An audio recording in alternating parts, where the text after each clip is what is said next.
அப்புறம் பெரிய பெரிய முதலாளிகளுடைய தேவைகளையும் பூர்த்தி செய்கிற நிறைய கவர்மெண்ட்டுக்கு மத்தியில் ஒரு பாமரனோட பசங்களோட குழந்தைங்களுடைய கோரிக்கைக்காக ஒரு திட்டம் நிறைவேறியிருக்கு, அதை அமல்படுத்தி இருக்கிறாங்க. அதுக்கு நான் நன்றி சொல்ல வந்திருக்கும் போது இதை நான் ரொம்ப ப்ரிவிலேஜாக பார்க்குறேன்.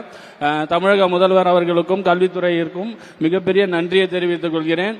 இது மாதிரி இன்னும் நிறைய பண்ணுங்க. நம்ம ஆல்ரெடி பண்ணிக்கிட்டு தான் இருக்கிறோம் தமிழக அரசு.